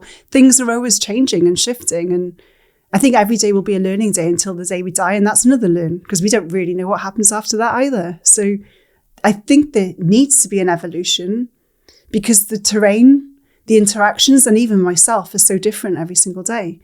So I can't wait to see what happens next, but I'm loving who I am now as well. And looking back on yourself at various periods, what do you feel like when you see these different versions of yourself? Or is it always has been the same version? It's just you've been celebrating the now. I think there were different, I can't remember. Like I'll always look back on the past with the filter of now, and I'll always be a little bit generous to myself as well. I think when I was in my 20s, I was quite ignorant. And I was a little bit righteous, as in I thought I knew it all. I thought I was a bit cleverer, brighter, deserved more than, I earned more than I had, forgetting the privilege I was born with. I just assumed it was because I was naturally amazing, ignoring the fact that it wasn't. I was just pretty average, but had a good setup. I wish back then I was a little more empathetic to other people, because I was a bit rude and quite white, cisgender attitude of, well, it's not that hard, is it? And I do regret that. But without having gone through the shame of acknowledging that I hurt people and I stepped over people's values and opinions and who they were, I couldn't be today being able to connect to other people who may be doing that, to say, I was there, I get it, but we do need to up level. So yeah, it is an evolution. I think the thing that's present is just not giving a shit. I'm just being me. You're going to judge me, whether I'm me or somebody I think you want me to be. So I might as well do what I want and be judged for that and enjoy it. So yeah, there's definitely a not giving a shitness that's present that I'm enjoying. It's been very inspiring hearing your story. And I think actually so many people don't actually have that ability to evolve and change over time. Certainly not in the many times that you've been able to. And so it's been very inspiring to see that life is a constant evolution. It's constantly trying to find where we fit and where we don't fit, what works, what doesn't work. How can we aim high, also be willing to fail? And it's a natural cycle for all of us. I think it's a Steve Jobs quote that's been overused, but we can't join the dots looking forwards, only backwards. So today's failure might be tomorrow's success. So why wallow in failure where in 2 years' time you won't be celebrating it? So it's just be with what's happening now and pass through it as quick as possible. And that's the success as well. Because my success of triathlon was actually my biggest failure, because it left me so broken emotionally afterwards.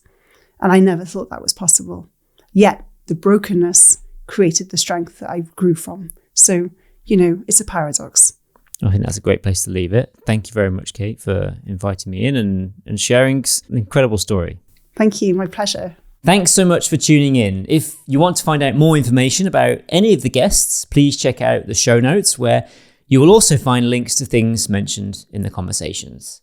And if you've enjoyed this episode, please take a look through the past recordings. There's so many more incredible stories for you to find. And I can't wait for you to enjoy them. Thank you.